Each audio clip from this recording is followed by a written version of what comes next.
Sir ನಮಸ್ತೆ. ನಮಸ್ತೆ sir. ಯಾವರು? ನಾವು ರಾಣೆಬೆನ್ನೂರು ತಾಲೂಕು ಲಿಂಗದಳ್ಳಿ. ತಮ್ಮ ಹೆಸರು? ನಮ್ಮ ಹೆಸರು ಚೇತನ್ ಅಂತ ಅಂದು. ಏನು ಮಾಡೋದು? ನಾವು ಅಗ್ರಿಕಲ್ಚರ್ ಮಾಡ್ತೀವಿ. ಅಗ್ರಿಕಲ್ಚರಲ್ಲಿ ಏನು ಮಾಡೋದು? ಹೂವು, ಮೆಕ್ಕೆಜೋಳ ಮತ್ತು ಇನ್ನಿತರ ಬೇರೆ ಕೆಲಸ. ಎಷ್ಟು ಎಕರೆ ಹೂವು ಹಾಕಿದ್ದೀರಿ? ಹೂವು 1 ಎಕರೆ, ಅರ್ಧ ಎಕರೆ ಹಾಕಿ. ಇವತ್ತಿನ ಮಾರ್ಕೆಟ್ ಯಾವ ಥರ ಇದೆ? ಇವತ್ತಿನ ಮಾರ್ಕೆಟ್ ಇದು ಇಲ್ರಿ, ರೇಟ್ ಇಲ್ರಿ.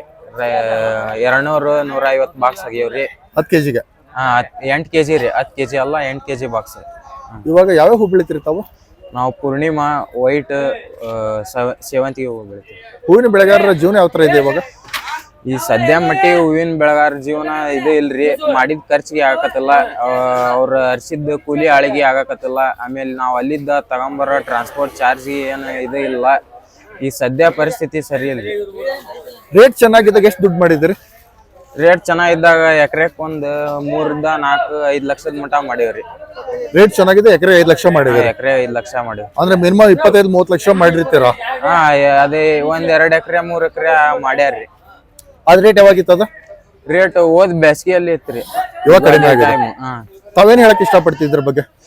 ಏನು ಇಲ್ರಿ, ಇದಕ್ಕೆ ಸರಿಯಾದ ಒಂದು ಪರಿಹಾರ ಕ್ರಮ ಕೈಗೂಡಿಸಿ ರೈತರನ್ನು ಅರ್ಥ ಮಾಡ್ಕೊಂಡ್ ಸರಿಯಾದ ಒಂದು ನಿಗದಿ ಬೆಲೆ ಮಾಡಿದ್ರೆ ನಮ್ಗೆ ಚಲೋ ಇರ್ತೈತ್ರಿ.